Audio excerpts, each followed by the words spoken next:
आप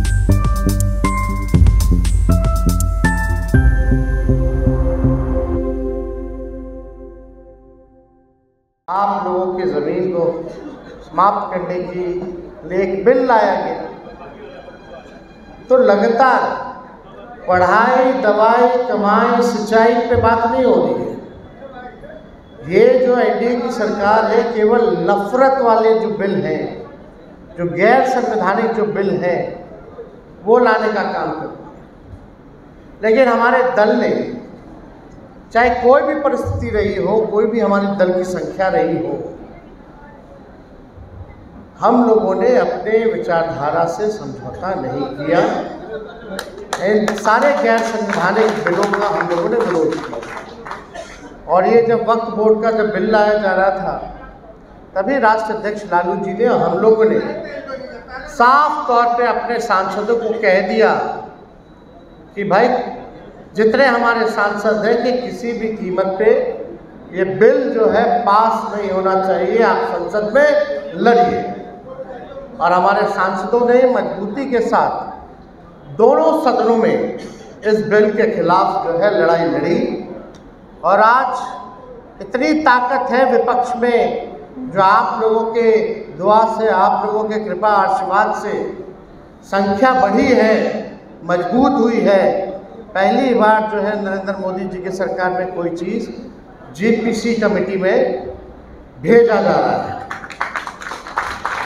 क्या क्या माहौल, क्या क्या नहीं बोला गया, आप लोगों को कितना प्रताड़ना झेलना पड़ा, ये बात हम लोग सब लोग समझते हैं।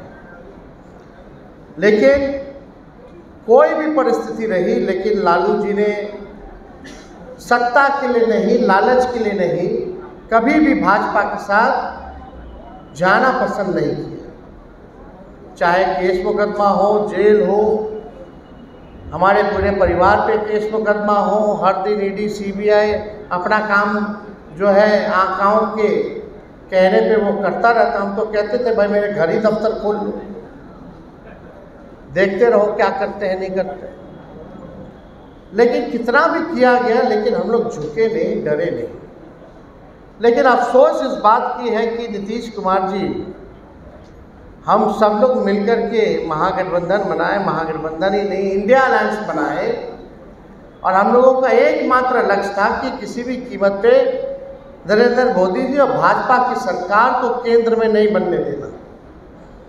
लेकिन नीतीश जी ने सही मौके पर हम लोगों को धोखा दिया। हम लोगों को नहीं, बल्कि देश के लोगों को धोखा दिया। और उधर चले गए तो गए, उनकी मर्जी है भाई, जहाँ जाना है जाए। लेकिन हम लोगों का तो इरादा साफ था, पाक था। हम लोग तो चाहते थे कि भाई हटे। जिस प्रकार से महाराष्ट्र में, झारखंड में, कर्नाटका में, मध्य प्रदेश में, राजस्थान में विपक्ष की सरकार को गिराया जा रहा था, तोड़ा जा रहा था, एमएलए एमपी खरीदे जा रहे थे, नेताओं को ईडी सीबीआई मुकदमे डाले जा रहे थे, तो एक मौका था हमारे पास कि बीजेपी को बिहार में हम लोग सबक सिखाएं। पहले भी नीतीश जी ने धोखा दिया था 17 को, लेकिन उसको जानते हुए भी फिर भी हम लोगों ने एक ही मकसद के लिए हम लोगों ने अपनाया कि केंद्र में किसी भी प्रकार से भाजपा की सरकार ना बने। लेकिन वो उधर चले गए।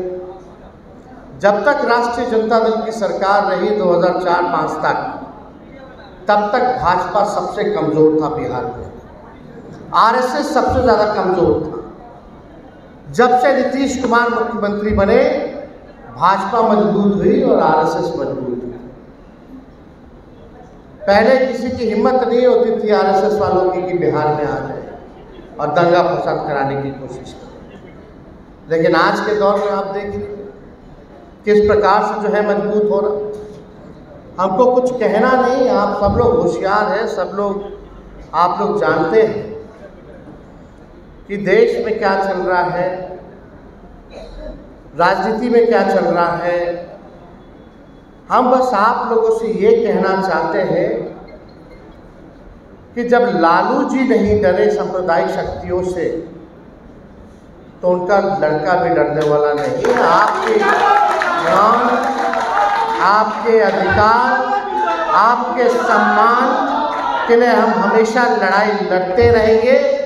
चाहे कुछ भी हो जाए, हम डगमगाएंगे नहीं, डरेंगे नहीं, निर्भीकता से आपकी लड़ाई को, आपकी आवाज़ को उठाने का काम करेंगे।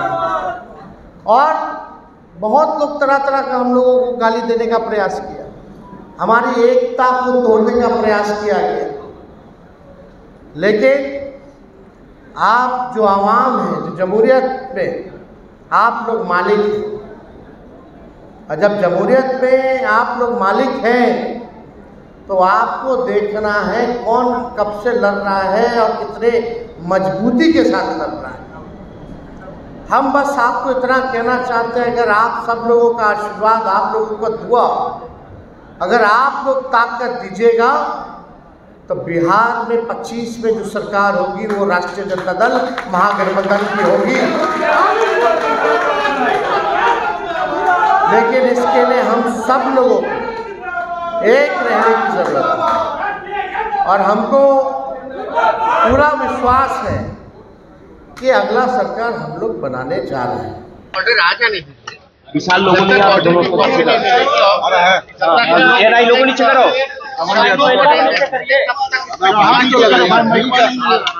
करना उचित नहीं है।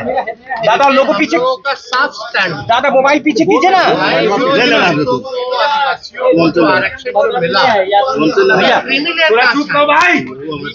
कोई मतलब नहीं है, क्रीमी लेयर की तो बात ही नहीं है। लेकिन कैबिनेट में मतलब है ये भाजपा के लोग विशाल लोगों पर, लेकिन कैबिनेट में तो ये कहा जा रहा है तेजस्वी जी की कोई प्रावधान नहीं है। कैबिनेट की बैठक में ये बात कही गई है, कैबिनेट की बैठक में ये बात कही गई है। देखो एक बात समझ लीजिए, अरे बोल रहे हैं और कैबिनेट में सब झूठा मंत्री सब बैठ के दिन भर बरगलाने का काम करता, देश के लोगों को बेवकूफ बनाने में लगा रहता। कहते कुछ हर बात के लोगों को सब लोग जानते हैं कि चाल चरित्र